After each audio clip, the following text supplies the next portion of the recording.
Magandang araw mga bata! Welcome sa ating YouTube channel. Muli, ito si Teacher JM at ngayong araw na ito, ating pag-aaralan ang asignaturang Filipino 3 ng Revised K-12 Curriculum. At ang ating paksa sa ikalawang markahan, pangalawang linggo, ay ang tambalang pangungusap.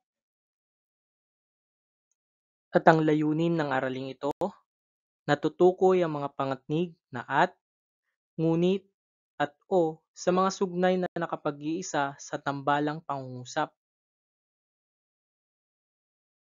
Ano nga ba ang tambalang pangungusap? Ang tambalang pangungusap ay isang uri ng pangungusap na binubuo ng dalawang buong payak na pangungusap na pinagsama gamit ang pangatnig tulad ng at, ngunit, o, habang at iba pa. Bawat bahagi ay may sariling diwa at maaring tumayo ng mag-isa. Narito ang mga pangatnig na ginagamit sa tambalang pangungusap. Una ay ang salitang at, nagpapakita ng pagsasama. Pangalawa, ngunit, nagpapakita ng pagsalungat. Pangatlo, o, nagpapakita ng pagpipilian. Pang-apat, habang, nagpapakita ng sabayang kilos. Narito ang mga halimbawa gamit ang pangatnig na at. Una, pumasok ako sa silid at nagpahinga sa kama. Pangalawa, naglinis si Aling Rosa ng bakuran at nagwalis din siya sa kalsada. Pangatlo, kumain si Nathan ng pandesal at uminom ng mainit na tsokolate. Mga halimbawa gamit ang pangatnig na ngunit. Una, gusto ni Lito maglaro sa labas, ngunit umuulan ng malakas.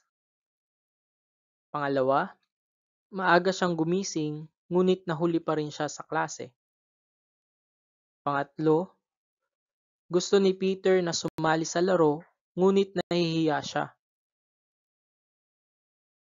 Narito ang mga halimbawa gamit ang pangatnig na o. Una, ikaw ba ay sasama o si Angel na lang? Pangalawa, si Binibining Santos ba ang magtuturo sa klase o si Ginoong Reyes? Pangatlo, bibili ka ba ng saging o tinapay para sa merienda? At ngayon naman, mga halimbawa gamit ang pangatnig na habang.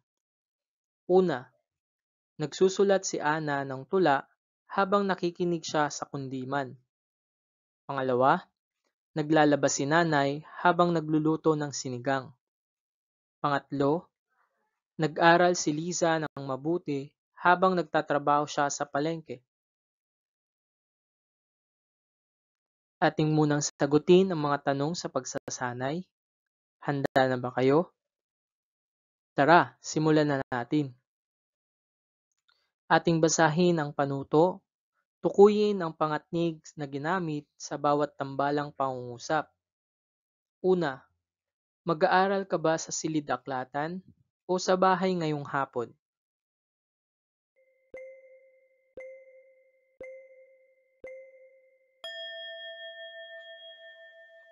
Tama, ang wastong sagot ay o. Pangalawa, naglalaba si nanay habang si tatay ay nag-aayos ng bubong.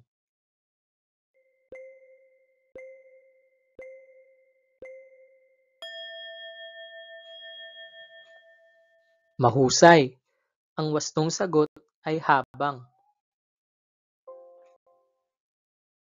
Pangatlo, nagwawalis si Aling Rosa sa bakuran at tinulungan siya ni Nathan.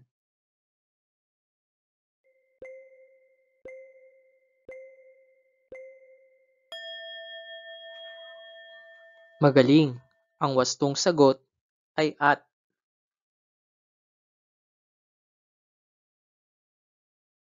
Pang-apat, maaga siyang dumating ngunit sarado pa ang silid-aralan.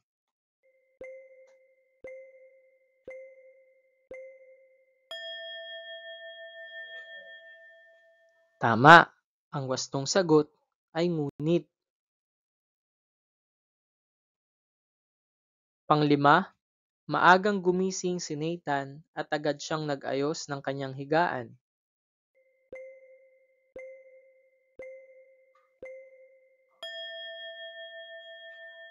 Mahusay. Ang wastong sagot ay at.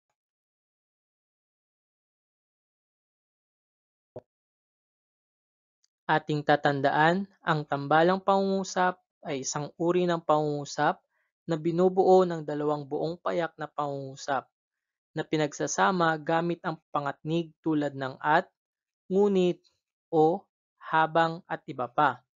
Bawat bahagi ay may sariling diwa at maaring tumayo ng mag-isa.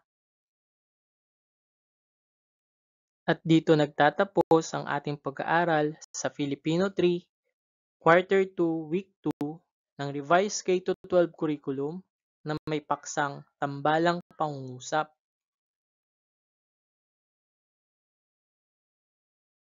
Maraming salamat sa inyong pakikinig. Muli, ito si Teacher JM at huwag kalimutang mag-subscribe sa ating YouTube channel.